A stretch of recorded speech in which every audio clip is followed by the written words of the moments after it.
ጤና ይስጥልን የተከበራችሁ የሬዲዮ ቤተሰቦችና አድማጮች የዕለቱን ዜናዎች እናሰማችኋለን። ዜናው የምናሰማችሁን ሀብታሙ አስፋና ታምሩ ግዳንን ባለንበት ሰዓት አቆጣጠር የዛሬ ሰኔ 27 ቀን 2018 ዓ.ም ዜናዎችን ከማሰማታችን በፊት 250ኛውን የአሜሪካ የነጻነት ቀን ለምታከብሩ የሬዲዮ ቤተሰቦችና አድማጮች እንኳን አደረሳችሁ እያልን መልካም ምኞታችን እንገልጻለን። ከዜናዎቹ በፊት አርዕስተ ዜናውን እናስቀድማለን።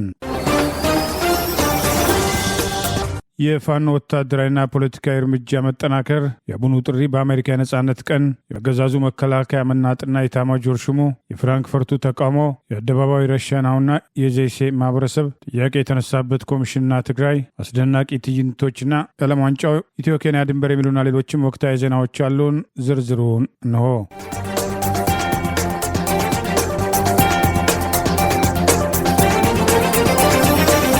በዳውንት ወረዳ ምኒልክ ዕዝ 106ኛ ኮር 31ኛ ሰንጥቅ ክፍለ ጦር በጠላት ላይ ድል ተቀዳጀ። የአገዛዙ ስልጣን አስጠባቂ ሰራዊት ወላዶችና እናቶች ባሉበት ጤና ጣቢያ ላይ ጥቃት ፈጽመው ጉዳት ማድረሱ ተገለጸ። የአማራ ፋኖ ብሔራዊ ንቅናቄ ወሎ ቤተ አማራ ምኒልክ ዕዝ 106ኛ ኮር 31ኛ ሰንጥቅ ክፍለ ጦር በዳውንት ወረዳ ታላቅ ጀብዱ መፈጸም ድል መቀዳጀቱን ዛሬ ሰኔ 27 ቀን 2018 ማምሻውን ባወጣው መረጃ ገልጾ የአገዛዙ ስልጣን አስጠባቂ ሰራዊት ወላዶችና እናቶች የሚገኙበት በጤና ጣቢያ ላይ ጥቃት መፈጸሙን አስታውቋል። በዳውንት ወረዳ የጠላት ሰራዊትን አይቀጡ ቅጣት በቀጣው በዚህ ወታደራዊ እርምጃ የአገዛዙ ስልጣን አስጠባቂ ጦር ከፍተኛ ሰብአዊና ቁሳዊ ኪሳራ ማስተናገዱን ገልጿል። በዚያው ወደ ከንጋቱ 12 ሰዓት ጀምሮ እስከ አመሻሽ 11 ሰዓት ተኩል የዘለቀ ሲሆን በርካታ የአብይ አገዛዝ ስልጣን አስጠባቂ ሰራዊት መደምሰሱን፣ በዚህ ጥቃት የአገዛዙ ስልጣን አስጠባቂ ወታደሮችና አብረው የተሰለፉ ባንዳዎች ሙትና ቁስለኛ መሆናቸውን ምኒልክ ዕዝ ማምሻውን ባወጣው በዚሁ መረጃ ገልጿል። እናቶች ተይዘው ካሉበት ጤና ጣቢያ ያገዛዙ ወታደሮች ዘልቀው በመግባት ወንድ ከሆነ የወለዳችሁት ነፍጠኛ ፋኖ ነው የወለዳችሁት በማለት ግፍና እንግልት በጤና ጣቢያ በወሊድ ላይ የሚገኙ እናቶች ላይ ሲፈጽሙ የጋል ከሚባል አካባቢ ላይ ከአንድ ግለሰብ 70 ሺህ ብርና ከአንድ ሌላ ግለሰብ ላይ ዶሮን በመዝረፍ ወደ ኩርባ ከተማ የጠላት ኃይል ዘርፎ መፈርጠጡን ይኸው መረጃ ጠቅሷል። የአማራን ሕዝብ እንደ ሕዝብ የማጥፋት ዓላማን አንግቦ የሚንቀሳቀሰው ስልጣን አስጠባቂ ወራሪ ሰራዊት ከፋኖ ጋር ፊት ለፊት ገጥሞ ማሸነፍ ባይችልም ሰላማዊ ሰዎችን ጥቃት ኢላማ ማድረጉን ዛሬም አለመተውን ይኸው መረጃ ጠቅሷል። የአገዛዙ ስልጣን አስጠባቂ ሰራዊት ሰላማዊ ሰዎችን መጉዳት፣ ህዝብን መዝረፍ ዋና ተግባሩ ጭምር አድርጎ እየተንቀሳቀሰ መሆኑን አፋብን ወሎ ቤተ አማራ ምኒልክ ዕዝ ግንኙነት መምሪያ ዛሬ ሰኔ 27 ቀን 2018 ባወጣው በዚሁ መረጃ ገልጿል። ይህ በእንዲህ እንዳለ ምኒልክ ዕዝ ከወታደራዊ እንቅስቃሴ ጎን ለጎን የግምገማና የሪፎርም ስራ ጠናክሮ መቀጠሉን አስታውቋል። አፋብን ወሎ ቤተ አማራ ምኒልክ ዕዝ 303ኛ አሳምነው ኮር አካል የሆነው 19ኛ ተፈራ ማሞ ክፍለ ጦር አመራሮች አጠቃላይ ስራና አፈጻጸም ግምገማ በማድረግ በኮሩ ከፍተኛ አመራሮች የተሰጠውን የተሃድሶ ስልጠና በመከታተል ክፍለ ጦሩን ሊያስቀጥሉና ትግሉን ሊመሩ ይችላሉ ያላቸውን አመራሮች በጥልቅ ግምገማና ነባር አፈጻጸም አመራሮች ዳግም ማዋቀሩን ይፋ አድርጓል። በዚህም አርበኛ 10 አለቃ ሹመት ደረሰ የክፍለ ጦሩ አዛዥ፣ አርበኛ ቢታደሰ ክፍለ ጦሩ ምክትል አዛዥ ጨምሮ ለተለያዩ ኃላፊነት ቦታዎች የፋኖ ታጋዮች መመደባቸውን በዝርዝር ባወጣው መረጃ ገልጿል። ይህ በእንዲህ እንዳለ ምኒልክ ዕዝ በትግሉ ምዕራፍ ላይ ያተኮረ ጥልቅ ግምገማና የጊዜያዊ መንግስት መዋቅር ሪፎርም በ3 ወረዳዎች ማድረጉን ዛሬ ሰኔ 27 ቀን 2018 ባወጣው ተጨማሪ መረጃ ገልጿል። በዚህም የ3 ወረዳዎች የራያ ቆቦ፣ የግዳና የቡግና ወረዳ የጊዜያዊ መንግስት የአመራር ሪፎርም ማድረጉን የጠቀሰው እዙ ግምገማው እያንዳንዱ አመራር የሂስና ግለሂስ መድረክ በማድረግ አቅማቸውና አሁን ላይ የአማራ ህዝብ ትግል የደረሰበትን ከፍተኛ ምዕራፍ ያማከለ የአመራር ሪፎርም በውጤት ማጠናቀቁን ገልጿል። በግምገማው የተገኙትን ገንቢ ሀሳቦች ተጨባጭ ወደሆነ ተግባር በመቀየር የሶስቱም ወረዳ አዲስ ተሿሚዎች ህዝባቸውን በታማኝነት በትህትናና በመልካም ስነ ምግባር እንዲያገለግሉ አደራ የተጣለባቸው መሆኑን የጠቀሰው መረጃ በዚህ መሰረት የተዋቀሩትን ጊዜያዊ መንግስት መዋቅር ዝርዝር ጭምር ይፋ አድርጓል። በዚህም የግዳን ወረዳ ህዝባዊ መንግስት መዋቅር ዋና አስተዳደር አርበኛ ዲያቆን ፍቅረ ማርያም ፀሐዩ ጨምሮ በየደረጃው ኃላፊነት የተሰጣቸውን በስም ዝርዝሮ ይፋ ያደረገ ሲሆን የራያ ቆቦ ወረዳ ጊዜያዊ መንግስት መዋቅርም ዋና አስተዳዳሪ አርበኛ አክሊሉ ትኩዬን፣ ምክትል አስተዳዳሪ አርበኛ ሞገስ ተስፋውን ጨምሮ ለተለያዩ ኃላፊነቶች የተሾሙ የጊዜያዊ አስተዳደሩ ተመራጮችን ማንነት ይፋ አድርጓል። የቡግና ወረዳ ጊዜያዊ መንግስት መዋቅርም ዋና አስተዳዳሪ አርበኛ ደሳለኝ በላቸው፣ ምክትል አስተዳዳሪ አርበኛ በለገ ደባሽን ጨምሮ ለተለያዩ ኃላፊነቶች ጊዜያዊ አስተዳደሩን ይመራሉ ያላቸውን መመረጣቸውን አፋብን ወሎ ቤተ አማራ ምኒልክ ዕዝ ዛሬ ሰኔ 27 ቀን 2018 ባወጣው በዚሁ መረጃ ዘርዝሮ ገልጿል።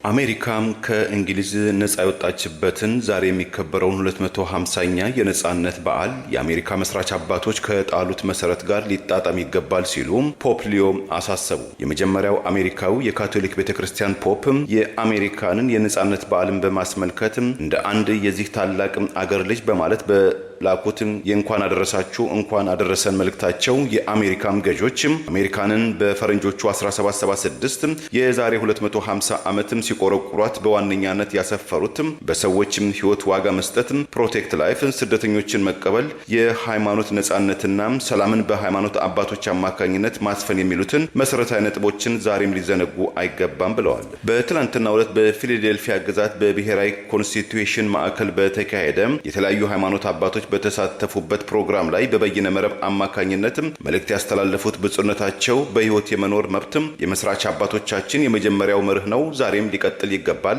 አሜሪካም ከአራቱም የዓለም ማዕዘናት ለመጡ ወገኖች በነጻነት የመኖሪያ አገር ሆና ቆይታለች። ይህም ሊቀጥል የግድ ይላል። በአሜሪካም የተሻሻለው ህገ መንግስት ላይ የመጀመሪያው አንቀጽ ወይም ፈርስት አሜንድመንት ላይ ለዜጎች የተሰጠው የሃይማኖት ነጻነትም ዛሬም ያለ መሸማቀቅም ሊከናወን ይገባል። አሜሪካም በሃይማኖቶች መካከል መቻቻል መከባበር እንዲኖር ለተከተለችው ጉዞ መስጋና ይገባታልን ብለዋል። በቀጣይነትም እንደሚኖር ተስፋም አደርጋለሁም ሲሉ ምኞታቸውን ገልጸዋል። ከቫቲካን መንበራቸው በቪዲዮ አማካኝነት መልእክታቸውን ያስተላለፉት አቡነ ሊዮ 14ኛው አሜሪካም የሚለው ቃል ከነጻነት ጋር የሚያያዝም እርሱም በስደተኞች የተገነባች ነጻ አገር መሆኗን ነው። ይህችም የነጻነትና የጀግኖች አገር የሆነችው አሜሪካም የስደተኞችን ህልም እውን ማድረጓ ሊቀጥል ይገባል በማለት ምኞታቸውን ገልጸዋል። ስለ ነጻነት የሃይማኖት እኩልነት የሚደረገውን ተጋድሎ በአሸናፊነት በዘንድሮ ዓመት የክብር ሜዳሊያ ወይም ሊበርቲ ሜዳሊያ የተሸለሙት አቡነ ሊዮ የአሜሪካው ፕሬዝዳንት ዶናልድ ትራምፕን በስም ባይጠቅሱም የፕሬዝዳንቱ ፖሊሲን በመቃወማቸው ቀደም ሲል ከፕሬዝዳንቱ ለወንጀል መከላከል ደካማ አቋም ያላቸው ለውጭ ፖሊሲም እንዲሁ በማለት በፕሬዝዳንት ትራምፕ መብጠልጠላቸው፣ ብፁዕነታቸውም ግን ለፕሬዝዳንት ዶናልድ ትራምፕ አስተዳደር እንደማይሸማቀቁ አቋማቸውን በግልጽ መግለጻቸው አይዘነጋም። የአሜሪካን 250ኛ ዓመት የነጻነት ቀንን በማስመልከት የሩሲያው ፕሬዝዳንት ቭላዲሚር ፑቲን፣ የእንግሊዝ ሮያል ቤተሰቦች፣ የዩክሬኑ ፕሬዝዳንት ቭላዲሚር ዜሌንስኪ፣ የተባበሩት አረብ ኤሚሬት ፕሬዝዳንቱ ሼክ መሐመድ ዛኢድ፣ የአውሮፓ ህብረት ኮሚሽን ፕሬዝዳንት ኡርሱላ ቮን ሌን፣ የህንዱ ጠቅላይ ሚኒስትር ኖርደን ማንዲ፣ የፈረንሳዩ ፕሬዝዳንት ኢማኑኤል ማክሮን፣ የጀርመኑ ቻንስለር ፍሬድሪክ ማርዜን ጨምሮ የበርካታ አገራት መሪዎች የእንኳን አደረሳችሁ መልእክትም አስተላልፈዋል። ዝግጅት ክፍላችንም ለዚህ ታላቅም አገርና ታላቅ ህዝብም በተለይ ለትውልደ ኢትዮጵያን እንኳን አደረሳችሁ እንኳን ደስ ያላችሁ ለማለትም ይወዳል። ኢታማጆር ሹሙ ቀደም ሲል በህወሓትና በኤርትራ መካከል አለ ያሉትን ስምምነት በቀጥታ ከግብጽ ጋር አያይዘዋል። ኢታማጆር ሹሙ ሁኔታ በመከላከያ ውስጥ ያለውን የውስጥ መናጥ ያሳያል ተብለዋል። በህዝብ ላይ ይፋ ጦርነት በማወጅ የአገዛዙ ስልጣን አስጠባቂ ጦር ኢታማጆር ሹምና የቀድሞ ምርኮኛ የሆኑት ፊልድ ማርሻል ብርሃኑ ጁላ ዛሬ የአገዛዙ ስልጣን አስጠባቂ የሆነው የኢትዮጵያ ብሔራዊ መከላከያ ኮሌጅ በደህንነትና ስትራቴጂ ጥናት ዘርፍ አሰልጥኖ ለአራተኛ ዙር ከፍተኛ መኮንኖች ያስመረቃቸው በተባለው መድረክ እንደሆን በተመለከተ ከሰጡት አስተያየት በላይ በመከላከያ ከፍተኛ አዛዦች እሳቸውን ጨምሮ ያለውን የውስጥ የፖለቲካ መናጥ ያሳያል ተብሏል። የህወሓትና የኤርትራ ትብብርን ከግብጽ ጋር አያይዘዋል። ጠቅላይ ሚኒስትር አብይ አህመድ ወደ ስልጣን ከወጡ በኋላ የቀድሞ ኤታማጆር ሹም ጀነራል ሰዓረ መኮንን በፖለቲካዊ ሁኔታ ከተወገዱ በኋላ ኤታማጆር ሹም ተደርገው የተሾሙት የቀድሞ ምርኮኛ ፊልድ ማርሻል ብርሃኑ ጁላ በአደባባይ ከዚህ ቀደም የሚታወቁት የተጻፈ ንግግር ማድረግ ሳይሆን እንደ ጠቅላይ ሚኒስትር ሁሉ እንደ ልባቸው በአደባባይ ይናገሩ የነበረ ቢሆንም ዛሬ ከወትሮ በተለየ የተጻፈ ንግግር በማድረግ አልፎም ንግግራቸውን ለማንበብ ሲቸገሩና በከፍተኛ ስሜት ጫና ውስጥ መውደቃቸውን የሚያሳይ ሲሆን ይህም በመከላከያ ውስጥ ያለውን የስልጣን ሹምሽርና ቡድንተኝነት ተከትሎ በቅርቡ እሳቸው ላይ የተፈጠረ ያለውን ጫና ማሳያ ነው ተብለዋል። ኤታማጆር ሹም ብርሃኑ ጁላ ቀደም ሲል ህወሓትና የኤርትራ ኃይል አደረጉት ያሉትን ጽምዶ ተከትሎ በተለያዩ መድረኮች ሲናገሩ ከነበረበት ዛሬ በቀጥታ የጽምዶ ባለቤት ግብጽ ናት በማለት እሳቸውና ሰራዊቱን የስልጣን ማስቀጠያ ያደረጉለት አገዛዝ ብሔራዊ ስጋት በሚል ለማስቀመጥ ሞክረዋል። ባንዳነትን ተለማምደው የኑሮ ዘዴያቸው ያደረጉ ታሪካዊ ባንዳዎች የጠላት መጠቀሚያ ሆነው አገራቸውን በማዳከም የጠላትን ብሔራዊ ጥቅም ለማስጠበቅ ጽምዶ ገንብተው ህዝባቸውን እያጎሳቆሉ ልማትና እድገት እንዳይመጣ የሚያደርግ ግጭት እየተጋጩ ይገኛሉ። ይህ ግጭት ለታሪካዊ ጠላቶቻችን እንጂ ለትግራይ፣ ለአማራና ለኦሮሞ ህዝብ ከውድመት በስተቀር ምንም አያመጣ። በትምህርት ቆይታችሁ እንደተገነዘባችሁት ወታደራዊ ኃይል ቁልፍ የብሔራዊ ጥቅም ማስከበሪያ መሳሪያ ነው። የዘመኑ የጦርነት አካሄድ ካለፉት 4 የጦርነት ትውልዶች አካሄድ በእጅጉ የተለየ ነው። የኤርትራ መንግስት ቀደም ሲል ጽምዶ የተባለው የህዝብ ለህዝብ ትብብር መሆኑን ለተባበሩት መንግስታት ድርጅት በሰጠው ምላሽ የገለጸ ሲሆን ህዝብ ላይ ጦርነት መክፈት ዛሬም ጭፍጨፋ እየፈጸመ ያለው ሰራዊት ኤታማጆር ሹም መከላከያ ለተጨማሪ ጦርነት እየተዘጋጀ መሆኑን፣ ጦርነት በአጭር እንጨርሳለን የሚለው ንግግራቸው ከወትሮ የፉከራ ድምፅ ለዘብ ያለ ሆኖ የቀረበ ቢሆንም ስሜታቸውና ያሉበት ሁኔታም መከላከያ ውስጥ ያለውን የውስጥ መናት ተከትሎ ጫና ውስጥ መውደቃቸውን ያሳያል ተብሏል።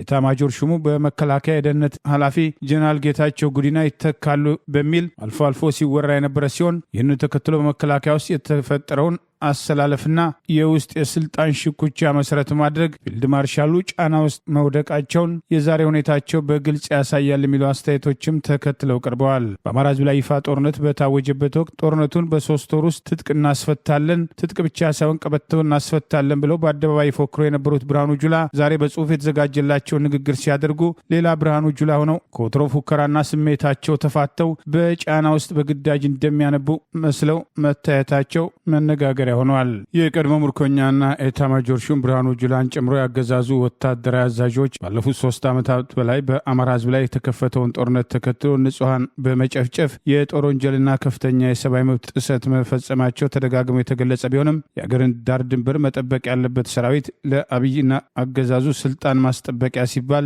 ንጹሐንን እየጨፈጨፈ የሚያስከብረው የትኛው የአገር ጥቅም ነው? የትኛው ብሔራዊ ጥቅም ነው? የድሃ ልጅ እያስጨረሱ ስልጣናቸውን ለማስቀጠል የሚያደርጉትን ጦርነት ቆሙ ይገባል በሚል ተደጋጋሚ ጥሪ ሲቀርብ የነበረ ቢሆንም ድሮን የገዛ ነው እንደ ክላሽ ልንጠቀምበት ነው ማለት በንጹሐን ላይ የሚደረገውን ጭፍጨፋ ተከትሎ በፉከራ ምላሽ የሰጡት ብርሃኑ ጁላ የዛሬ ሁኔታቸው ግን የስልጣናቸው ማብቂያ እየተቃረበ መምጣቱ ማሳያ ነው ተብሏል።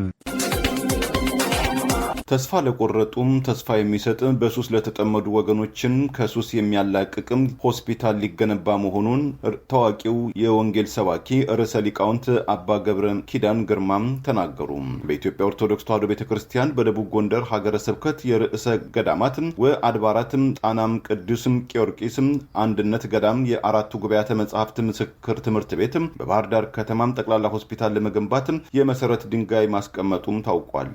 ቤተ ጉባኤውም ትምህርት ከመስጠትና ደቀ መዛሙርትን ከማፍራት በተጨማሪ በባህር ዳር ከተማም ደረጃውን የጠበቀም ጠቅላላ ሆስፒታል ለመገንባት ከባህር ዳር ከተማ አስተዳደር 30,000 ካሬ ቦታ ተቀብሎ ስራውን ለመጀመር የመሰረተ ድንጋይ ያስቀመጠ ሲሆን በኢትዮጵያ ኦርቶዶክስ ተዋሕዶ ቤተክርስቲያን በደቡብ ጎንደር ሀገረ ስብከት የርዕሰ አድባራት ወገዳማት ጣናም ቅዱስም ቂርቆስ የአራቱ ጉባኤያት መምህራን ርዕሰ ሊቃውንት አባ ገብረ ኪዳን ግርማ የሰው ልጅን በእኩል ዓይን የሚያገለግል ጥልቅ የሕክምና እውቀትን በመያዝ ታካሚዎችን የሚፈውስ ተስፋ ለቆረጡት ተስፋ የሚሰጥ በሱስ የተጎዱ ወገኖቻችንን ከሱስ ለማላቀቅ የሚያስችል ሆስፒታል ይገነባልን ብለዋል።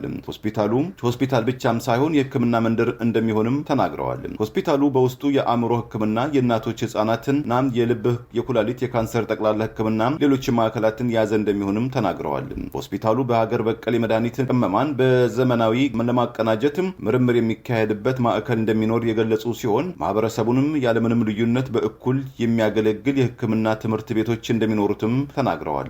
የሆስፒታሉ ግንባታ በ9 ዓመት በ3.3 ቢሊዮን ብር የሚገነባ መሆኑ የተገለጸ ሲሆን ከተማ አስተዳደሩንም ላበረከተው አስተዋጽኦም አመስግነዋል። የሃይማኖት አባቶች የመንግስትና የህዝብን ሸክም ለማቅለል በመስራታቸው ሊመሰገኑ እንደሚገባም የተገለጸ ሲሆን ሁሉም ሃይማኖቶች የሀገርን ሰላም፣ አንድነትን ለማስቀጠል ትውልድን ለመገንባት ሊሰሩ እንደሚገባም የባህር ዳር ከተማ አስተዳደር ቀዳሚ ምክትል ከንቲባም ጎሹ እንዳለማውም አስገንዝበዋል።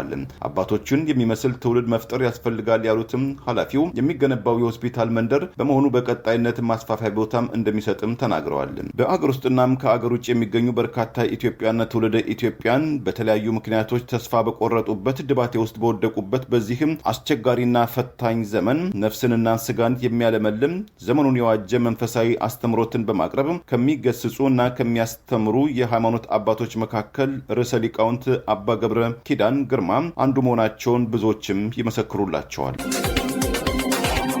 በጀርመን ፍራንክፈርት በአማራ ሕዝብ ላይ የአብይ አገዛዝ እየፈጸመ ያለውን ጭፍጨፋ በመቃወም በከተማው ለሀገሪቱ ዜጎችና ቱሪስቶች የግንዛቤ ማስጨበጫ ስራ በዛሬው ዕለት ተካሄደ።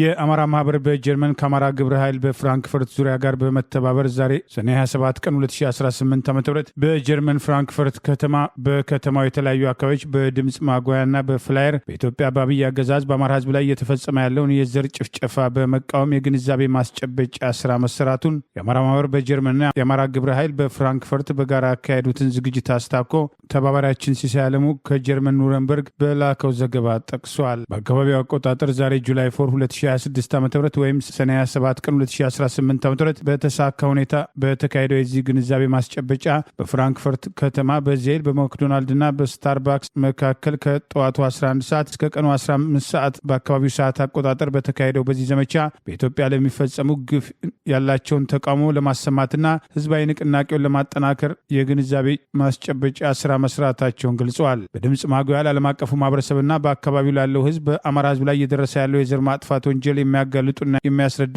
ንግግሮችን በማድረግ በራሪ ወረቀቶችን ወይም ፍላየሮችን ስለ ኢትዮጵያ ወቅታዊ ሁኔታና ስለ አማራ ህዝብ ስቃይ ዝርዝር መረጃ የያዙ ወረቀቶችን ለጀርመናውያንና በአካባቢው ለተገኙ የውጭ ሀገር ዜጎች ጭምር በመስጠት ግንዛቤ ለማስጨበጥ የተደረገ ሲሆን በኢትዮጵያ ያለውን የአብይ አህመድ አገዛዝ በአማራ ህዝብ ላይ እየፈጸመ ያለው የጦር ወንጀልና የዘር ማጥፋት እርምጃን በተመለከተ ለምን እንደሚቃወሙ ጭምር በማብራራት በተለይም በማንነት ላይ ያነጣጠረውን ጥቃት በማውገዝ ለፍትህ ጥሪ ማድረጋቸውን ይኸው መረጃ ጠቅሷል። ይህ ወራዊ የህዝብ ንቅናቄ የዓለም አቀፍ ማህበረሰብ ትኩረት ለመሳብ የሚደረግ የግንዛቤ ማስጨበጫ እንቅስቃሴ በኢትዮጵያ ያለውን ሰፊ አስከፊ ሁኔታ ለማጋለጥ እንደ ቁልፍ መድረክ እየተጠቀሙበት እንደሚገኝ የአማራ ማህበር በጀርመንና የአማራ ግብረ ኃይል በፍራንክፈርት ዙሪያ አባሎችና ተሳታፊዎች ድምፅ ለሌለው ወገናቸው ድምፅ በመሆን ፍትህ እስኪሰፍን ድረስ ትግሉን አጠናክረው እንደሚቀጥሉ የአማራ ማህበር በጀርመንና ከአማራ ግብረ ኃይል በፍራንክፈርት ዙሪያ የጋራ ውሳኔ ላይ መድረሳቸውን ይህንኑ እንደሚያስፈጽሙ ተባባሪያችን ሲሳይ አለሙ ከጀርመን ኑረንበርግ በላከው በዚሁ ዘገባ ጠቅሷል። የአማራ ብሔር ተወላጆችን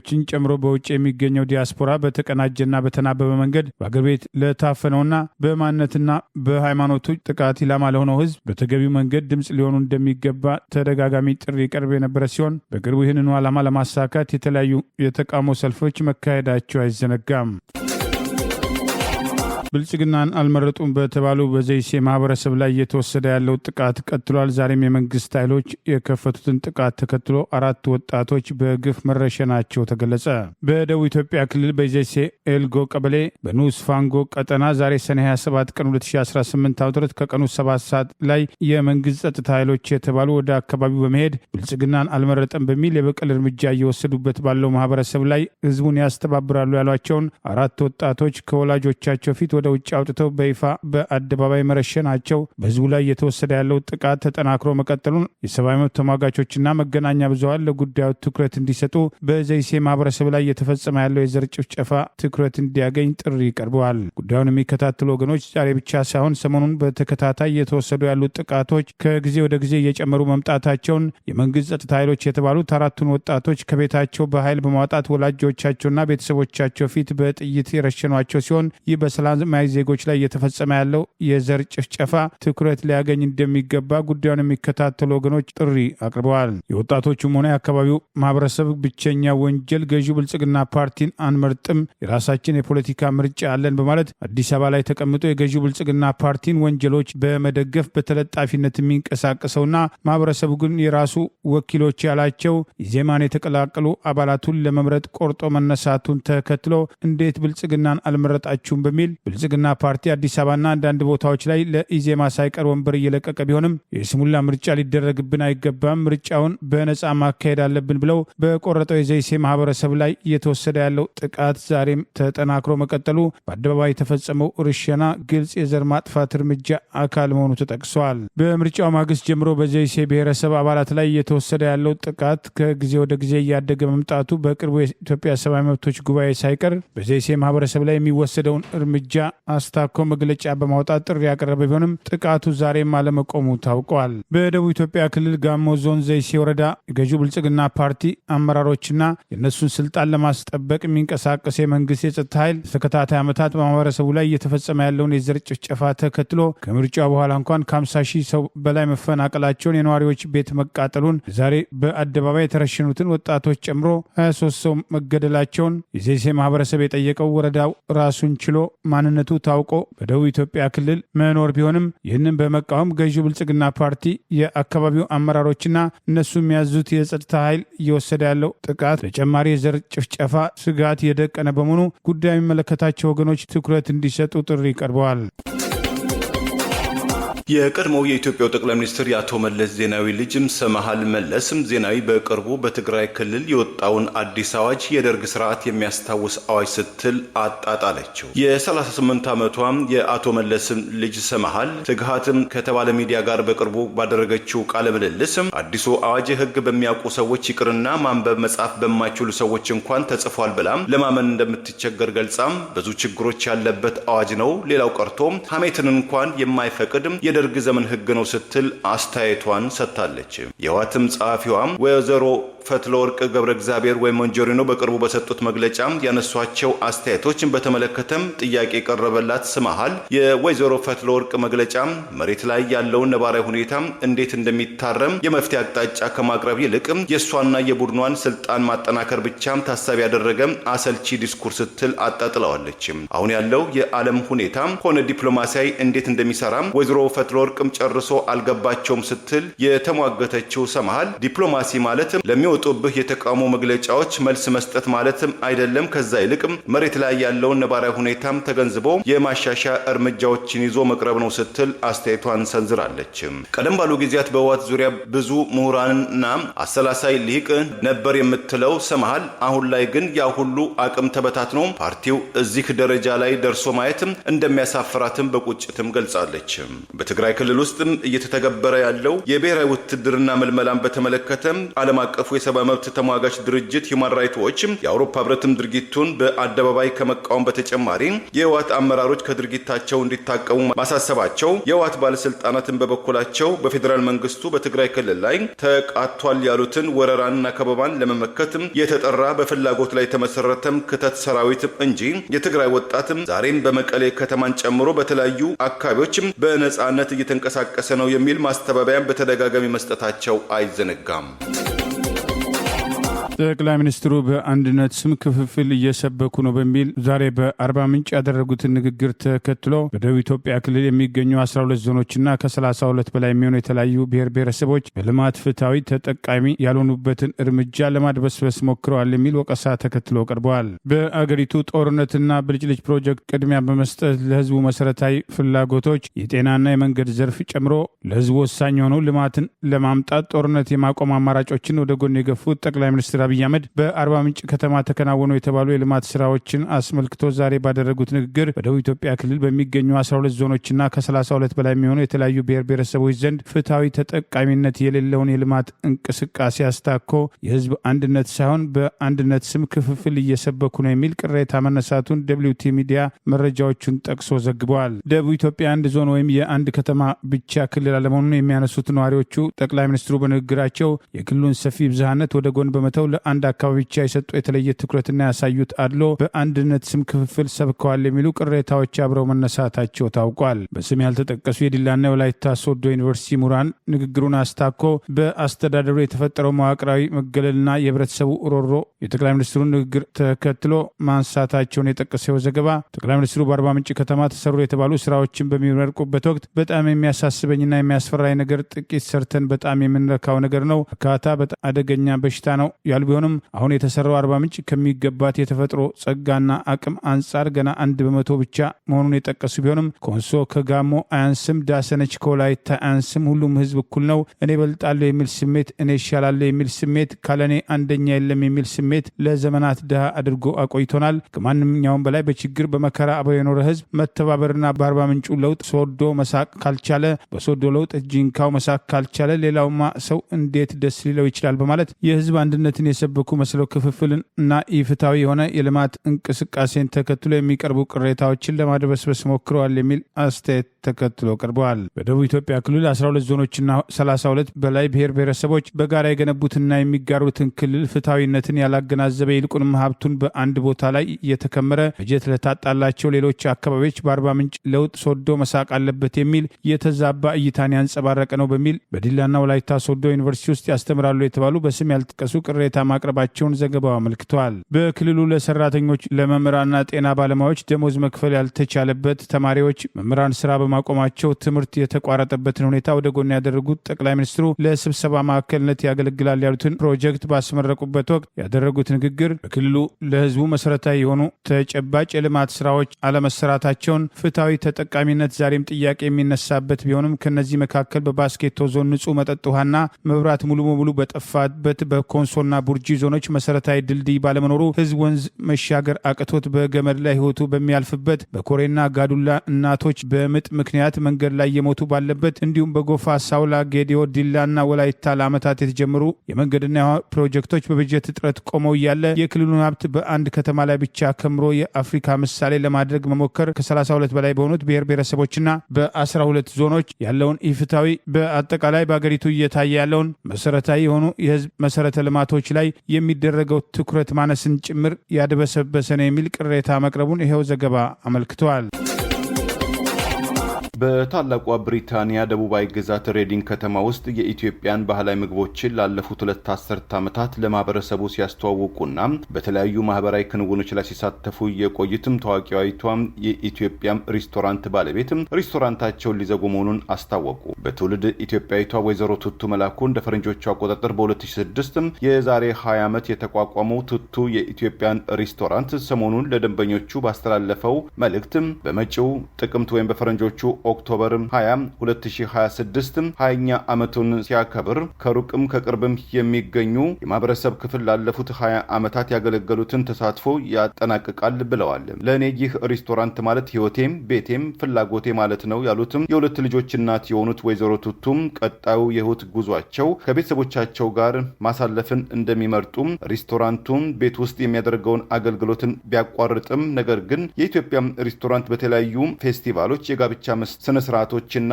እንቅስቃሴዎች ላይ ተሳታፊነቱን ይቀጥላልን ብለዋል። በኢትዮጵያ አዲስ አበባ ከተማ ውስጥ ተወልደው በልጅነታቸው ለቋንቋውም ለሀገሩ እንግዳ ወደ ሆኑት ወደ ታላቋ ብሪታንያ የተጓዙት ወይዘሮ ቱቱ የእንግሊዝ ህዝብ እኔን አምኖ የአገሬ ኢትዮጵያ ባህላዊ ምግቦችን እንዳስተዋውቅ እድል ስለሰጠኝ በእኔ ላይ ላሳዩትም አምኔታ እንደ ቤተሰብ እንደ ጓደኛ ለተመለከቱኝ ደንበኞቼም ህልሜን እውን ላደረጉልኝ ሙሉ ይሁንታም ለቸሩኝ ሙሉ ጊዜያቸውን ለእኔ ለሰውት ውድ ልጆቼም ከልብ አመሰግናለሁ ብለዋል። የዛሬ 20 ዓመትም የተከፈተው የቱቱ ሬስቶራንት የኢትዮጵያን ባህላዊ ምግቦችን ማቅረብ ብቻ አለመሆኑን የገለጹት ወይዘሮ ቱቱ በእነዚህ 20 ዓመታትም አብረን አልቅሰናል፣ አብረን ስቀናል፣ አብረን ህይወትን አከናውነናል፣ አስቸጋሪ ወቅቶችንም እርስ በርስን ተደጋግፈናል፣ ሁሉም ሰው የአብሮነት ስሜትም እንዲሰማው የሚያደርግ ገጽታን ፈጥረናል። ሁለተኛ ቤቴ የሆነው የሬዲንግ ማህበረሰብ ደግነቱን ስላሳየኝ በፈተና ወቅትም አብረውኝ ከጎኔ ለቆሙት የሥራ ባልደረቦቼም በሙሉ ከልብ አመሰግናለሁም ብለዋል። እንደ ፈረንጆቹ አቆጣጠር በ2010 በተቋቋመው በእንግሊዝ ህጻናትና ነዋሪዎች በተወጣጣም ገንዘብ አማካኝነት በኢትዮጵያ ውስጥ ወላጅ አልባ ለሆኑ ህጻናት መደጎሚያ የሚያሰባስበው በጋራ እንማር ቱጌዘር ዊ ለርን ቱቱስ ፈንድ ፎር ዘ ፊውቸር የተሰኘው ግብረሰናይ ያቋቋሙት ወይዘሮ ቱቱ ለህብረተሰቡ ባበረከቱት ጉልህ አስተዋጽኦም የቢቢሲ ራዲዮ የቤርከርሻየር ቅርንጫፍ የዛሬ 2 ዓመት ልዩ ሽልማት ማግኘታቸውን ቀደም ሲል መዘገባችን ይታወሳል። ኢትዮጵያንና ኢትዮጵያዊነትን ለእንግሊዝ ማህበረሰብ በተለይ በምግብ አማካኝነት ያስተዋወቁት ወይዘሮ ቱቱ በቀጣይነትም የምግብ ሶስም በሬዲንግ መደብሮች ውስጥ ለማቅረብ ተንቀሳቃሽ የመኪና ላይ ምግብ አቅርቦትም ለማከናወንና መጽሐፍም ለንባብ ለማብቃት ውጥን እንዳላቸው ቢቢሲ ዘግቧል።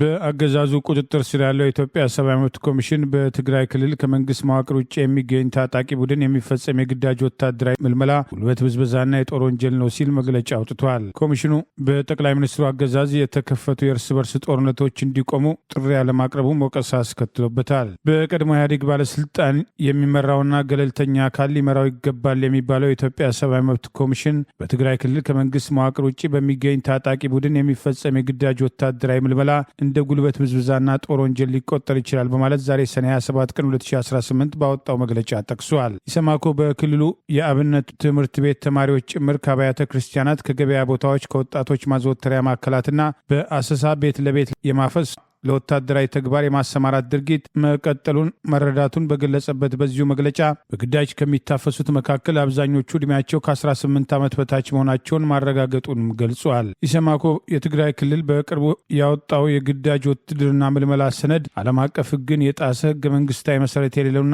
ለተደራራቢና ከፍተኛ ለሆነ የሰብአዊ መብት ጥሰቶች ምክንያት ይሆናል በማለት ዋና ኮሚሽነር ብርሃኑ አዴሎ ያስጠነቀቁ ሲሆን የአዋጁ ተፈጻሚነት በአስቸኳይ እንዲቆም ማሳሰባቸውን ጠቅሷል። የኢትዮጵያ ሰብአዊ መብት ኮሚሽን ህወሓት የፌዴራል መንግስቱን በተቆጣጠረበት ወቅት የነበረውን ተግባር መልሶ ተቆጣጥሯል በማለት በቀድሞ ኢህአዴግ ከፍተኛ አመራሮች አንዱ ብርሃኑ አዴሎ በአሁኑ ወቅት እየተመራ የሚገኘው ኮሚሽን ገለልተኝነቱ ላይ ከጊዜ ወደ ጊዜ ጥያቄ የቀረበበት ሲሆን ግንቦት 23 እና ግንቦት 24 ቀን 2018 ዓ.ም በአሩሲ በኦርቶዶክሳውያን ላይ የተፈጸመውን ጥቃት ተከትሎ የሟቾችን ቁጥር ከመቀነስ አልፎ ግድያው ሃይማኖትና ብሔር ተኮር አይደለም በማለት ለማስተባበል መሞከሩ ወቀሳ ሲቀርብበት የነበረ ሲሆን የጠቅላይ ሚኒስትሩ አገዛዝ በአማራ ህዝብ ላይ የከፈተውን ጦርነት ተከትሎ በአሁኑ ወቅት በኢትዮጵያ እየተካሄዱ ላሉ የእርስ በርስ ጦርነቶች ኦሮሚያ ክልልን ጨምሮ እድሜያቸው ለውትድርና ያልደረሱ ታዳጊዎች ጭምር እየተመለመሉ ለውትድርና ሲሰለፉ ኮሚሽኑ ዝምታ መምረጡ በተቃራኒው የህወሓትን ስም ሳይጠራ በትግራይ ህገወጥ ታጣቂ የሚያደርገው ወታደራዊ ምልመላ በሚል